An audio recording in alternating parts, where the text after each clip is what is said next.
Hi, and welcome to this live reading from Murder Most Pemberley, Eliza Darcy Mysteries, Book 1 by Jessica Berg. And this is presented by Itsy Bitsy Book Bits. Chapter 1, Sexy Underwear or Wool Socks.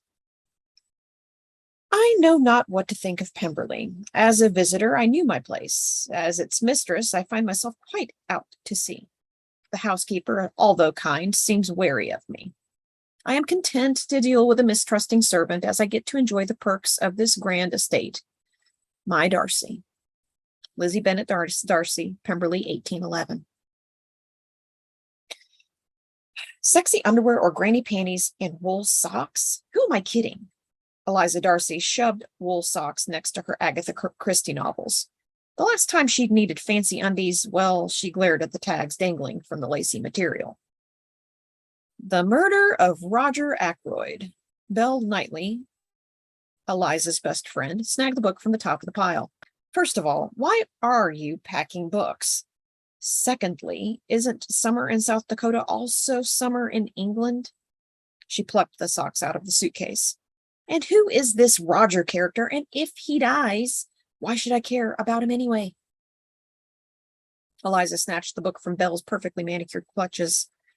The Murder of Roger Ackroyd is one of Christie's best novels. And the first and second part of my question? Belle threw a handful of frilly underpants into the suitcase. Eliza replaced them with the socks. I hear it can still be a bit chilly in England, especially during the evenings. Eliza collapsed in a heap on the bed, rolled onto her stomach, and rested her chin in her hands. If truth be told, I need my socks and my books for comfort. I know only 3 people there. She tapped a fingertip against her lips. I really should have waited until after this trip to break up with Seth. Have you heard of Kindle? And kindling a new relationship would be exactly what you need, too. And you won't find that with your nose stuck in a book. Besides, Seth is a twit and would have ruined your vacay. Come on. Belle smoothed Eliza's hair. You've got this. This is not like you. Where's the girl who laughs in the face of danger? Hiding in my wool socks? Belle rolled her perfectly lined eyes. Now let's pack for real and get you ready to impress the Darcy Bennet clan.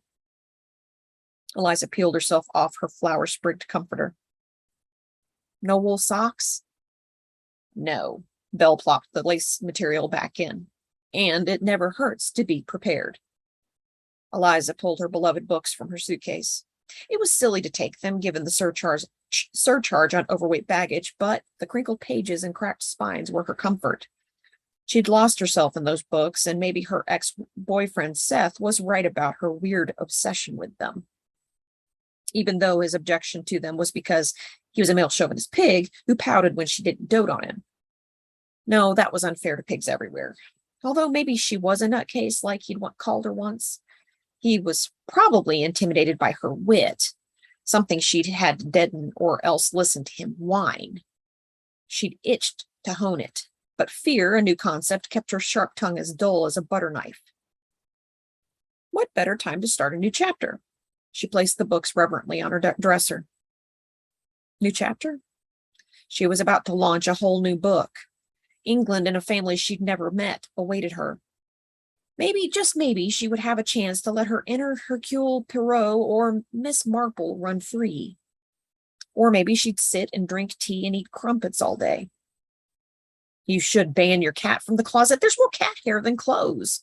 Belle's voice wafted from the depths of Eliza's closet, and sundresses, sleeveless tops, and shorts flew into the air and fluttered to the floor. Why can't your parents go? Can't go? Eliza stifled a laugh. Won't go is more like it. If memory served, and honestly it never failed her before, something had caused her father to leave England, even going on so far as to brush the dust from his shoes before getting on the one-way flight. She had tried to wheedle it out of him, but he had kept his lips sealed on the matter and sprouted things like, let sleeping's dogs lie, and keep the past in the past. Eavesdropping on her parents, like any good tween sleuth would do, had never produced an answer. Apparently, even his wife was ignorant of the situation. But Eliza was 26 and above the art of eavesdropping. Sometimes. Eliza huffed. They have a pediatric seminar in Hawaii. Tropics over rainy English weather, I suppose. Eliza's gaze flicked to Caesar, her large orange Maine Coon cat, who peered around the corner of her room. He never dared share a room with Belle. He at least did not underestimate her hatred for cats. And since the rest of my family has abandoned me, I will take Caesar. He is family. Where I go, he goes. You're taking your cat. Belle's head popped out of the closet for a second, but it popped back in with what sounded like crazy cat lady.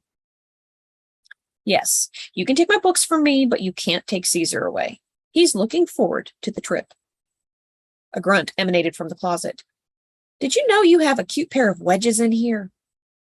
They hurt my feet. Eliza nabbed the murder of Roger Ackroyd and stashed it in her carry-on next to her encyclopedia of English slang words. A girl needed something to bide her time on the plane. Don't care. Out came the salmon-colored wedges thunking on top of the bushel of clothes. Belle emerged from the closet, her blonde hair standing on end, and dusted her hands. She smoothed her hair and studied the pile of clothes. Now we have a wardrobe to assemble. Are you sure you can't be my +1? Think of all the tea we could drink and the possibility of meeting Benedict Cumberbatch. First of all, I hate tea. Secondly, Benny would be blinded by our beauty and charm, and that would ruin his career. Then I'd feel bad, I'd eat Twinkies, and Belle slid her hands over her curvy hips. My curves would become mounds, and that is not sexy. Thirdly, my new business can't run without me. So you're choosing flowers over your friend.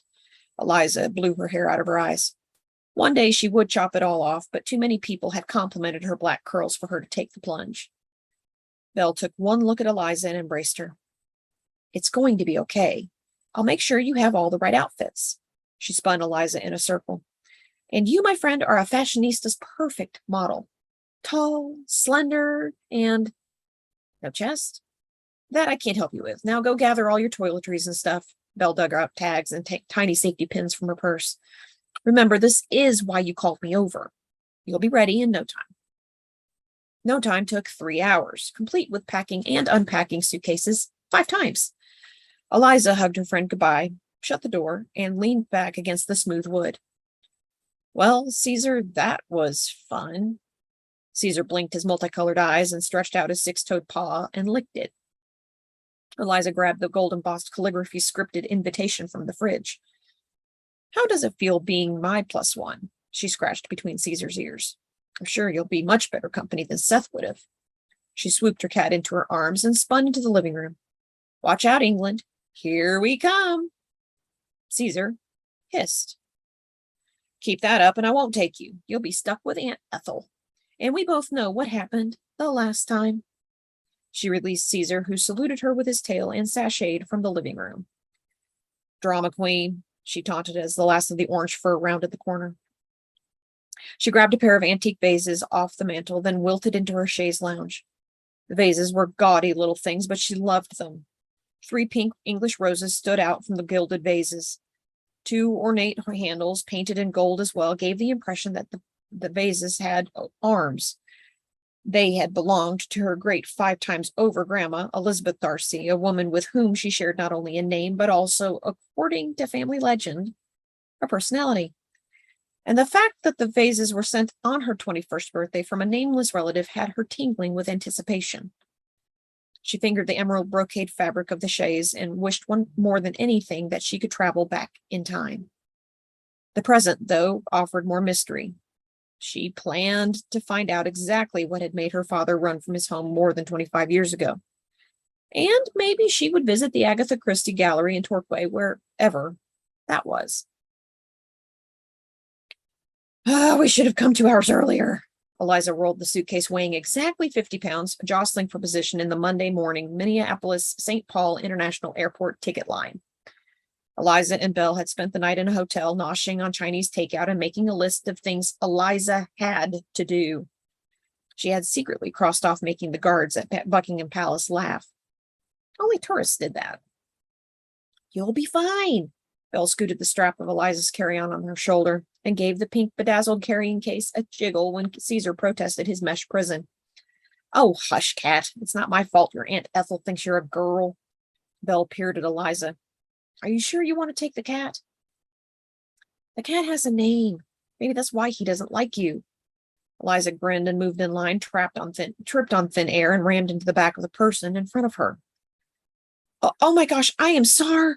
The man turned around and pinned her with an inquisitive blue gaze. She mentally fingered through the Rolodex of colors in her brain. She taught creative writing, and for goodness sake, and knew every name for blue, but at the moment, that was the only color to come to mind. Plain old blue. Belle nudged her. Yeah, I'm sorry. I was walking and tripped over. She glanced at the smooth tiled floor. Over nothing, as you can see. I'm afraid I was never blessed with grace or agility or... If only she could shut up. Her time with Seth had transformed her into a ninny. Crinkles formed at the corners of his eyes. No problem. I can't say I inherited those either. Overrated, in my humble opinion. He gave a crooked smile and turned around, presenting her with the back of his head once more. Belle mouthed the word haughty and fanned herself. For once, Eliza had to agree with her friend's assessment. She almost rammed into him again to see his chiseled and 5 o'clock shadowed face and to hear his lovely English accent once more. There were laws against those kind of things. And she was a law-abiding citizen, unless the speed limit counted as an actual law. She gazed at the dark hair brushing the collar of the Englishman. Earth to Eliza. Belle wriggled her fingers in front of Eliza's face. I think your cat needs to use the facilities. Eliza ignored her and whispered, I'm going to be single forever, aren't I?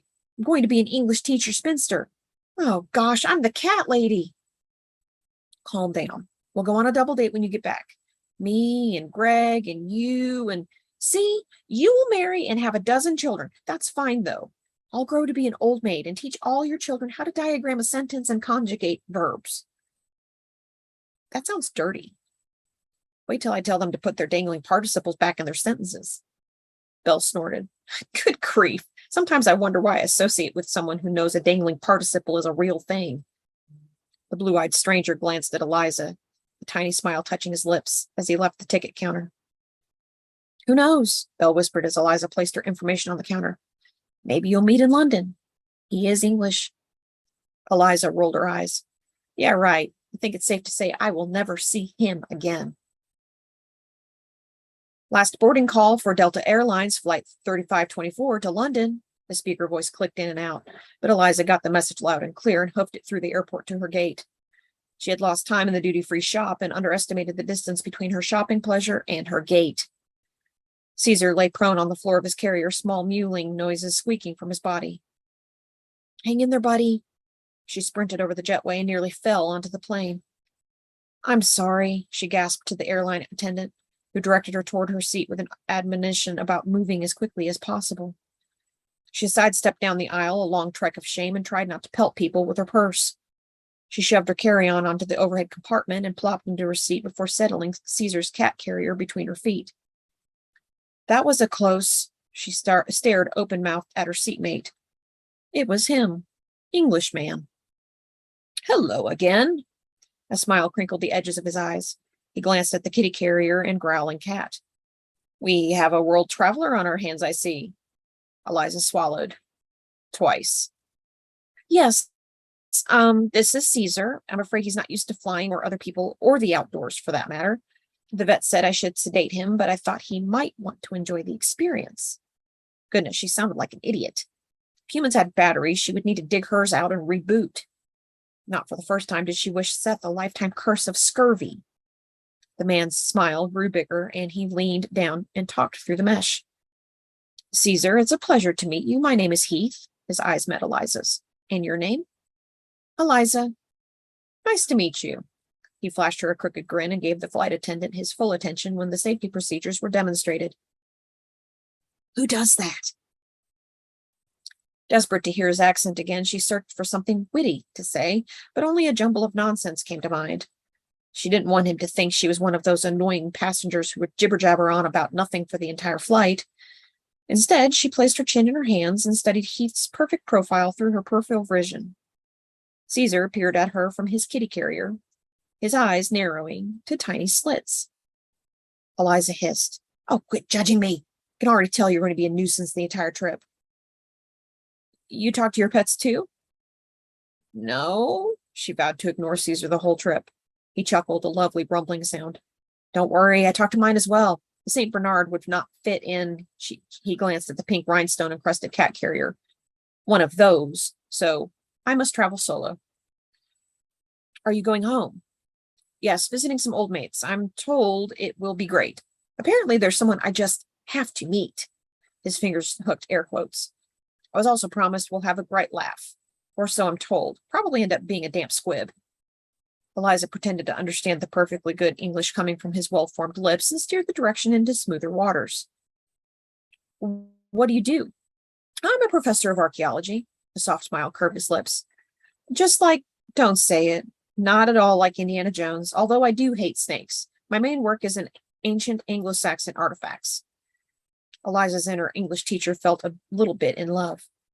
It would be so awesome to go on a dig with you, to see the world of Beowulf and the ancient bards. What brings you here? I'm on sabbatical and was visiting a mate of mine who teaches at the University of Minnesota. With a jolt, the plane moved across the tarmac. She gripped the armrest. Are you okay? Heath leaned toward her, his shoulder just centimeters from hers. I hate this part, too. I normally have my best friend's hand to hold. Don't suppose I could borrow yours. Holy crap, did I just ask to hold his hand? What in the hell's wrong with me? He must think I'm an absolute idiot. I've always wanted to rescue a damsel in distress. He gave her a cheeky grin and spread his hand, palm up, on the shared armrest. She placed her hand in his, palm to palm, finger to finger. He never closed his over hers, but the warmth of his skin ignited her blood. Risking a look at his face, she gave a shaky smile and lost herself in his blue gaze. Why can't I come up with a better name for the color?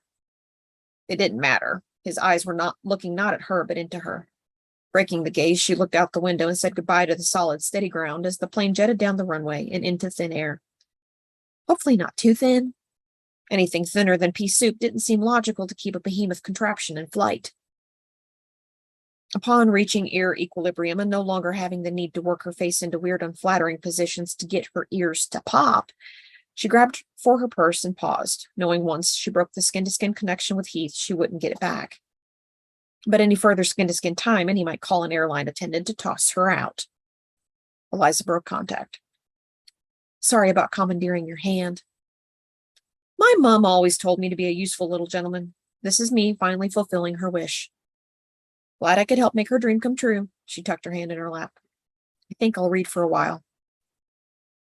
She ignored the English guide to local colloquialisms, which she'd promised herself she'd read, and lost herself in the voice of Enya and the writing of Agatha Christie, yet her body seemed hyper-aware of Heath's closeness. Eliza, she jolted to attention and blinked at him. His eyes, rimmed by long eyelashes she'd have killed for, twinkled with laughter. A slight spattering of freckles under his eyes, cornflower blue, and along his slightly crooked nose gave the impression that an impish boy lurked under the starched collar and English manners. Yes. The flight attendant asked if you were ready for your meal. Eliza cleared her throat and puffed out her chest slightly. I knew that. The flight attendant placed the food on the tiny seatback tray. Spaghetti and meatballs with 2 breadsticks.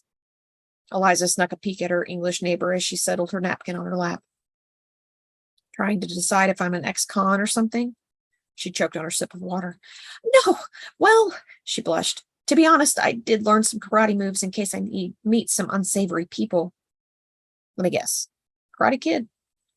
Where else can one learn the art of bonsai trimming, waxing a car, and killer karate chops? She snatched a breadstick. Imagine if I had a sensei who taught me well, I could chop this thing into pieces.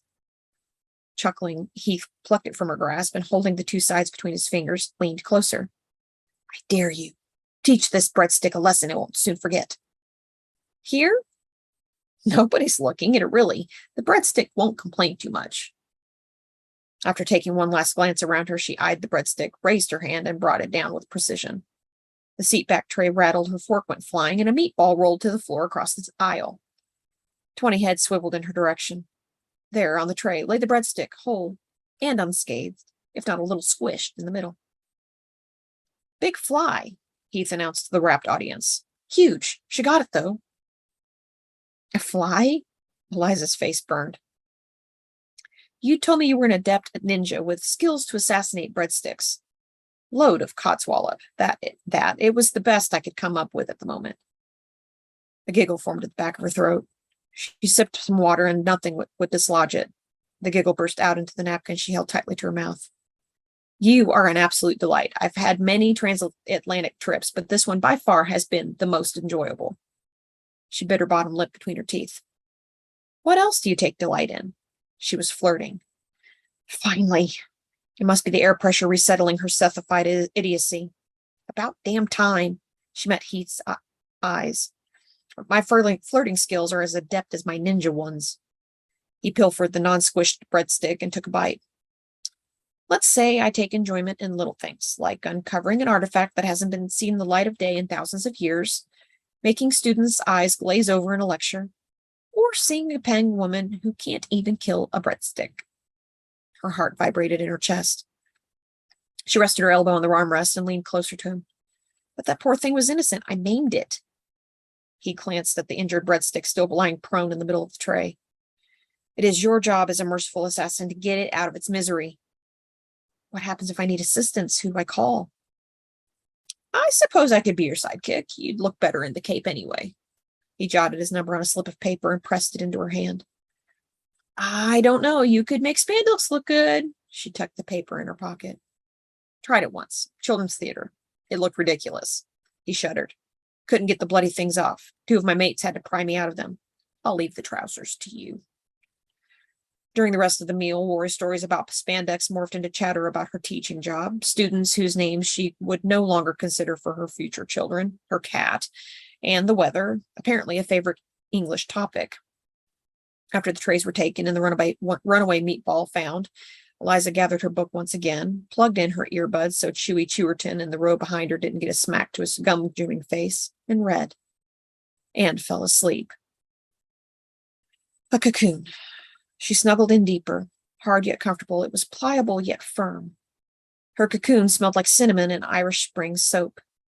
She rubbed her head along over the smooth, soft surface, her nose sliding along something smooth yet prickly. Cinnamon? Realization crept into her like a cat stalking a helpless mouse. No cocoon she'd ever come across smelled like big red gum. She opened her eyes and saw a cross-eyed view of skin. Not any old skin, but Heath's 5 o'clock shadowed skin. His Adam's apple bobbed when he swallowed, and his pulse beat in the soft shallow where his clavicles met. Embarrassment kept her immobile. All too soon she would have to face reality in his piercing gaze. A soft chuckle rumbled in his chest. How did you know I was awake? She popped away from him, her book clattering to the floor, her right earbud ripping out and dangling. Your gasp of surprise gave you away, I'm afraid. His tongue clicked against his teeth. If you are to attain Master Spy status, you must control your emotions when finding yourself in precarious situations. You are incorrigible. Many women find that endearing. He flicked the dangling earbud.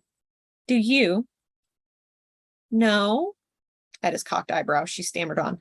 Besides, it's not like I was hanging off a cliff or anything. No, you were burrowing into my neck like, what do you call them around here? A prairie dog. She wanted to hate the twinkle in his eye and his twitching lips. Is that a dimple in his left cheek? Sure was. She stuck her chin out slightly. I'm sorry if I caused you discomfort. Just a numb arm. Nothing a little time and massaging won't fix.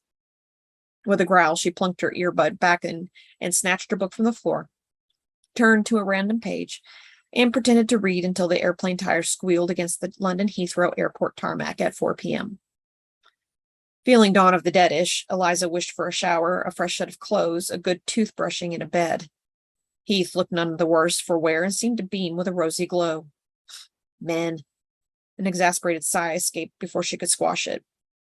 Are you okay? Heath's hand moved toward her face, seeming on a mission to place her wayward hair behind her ear.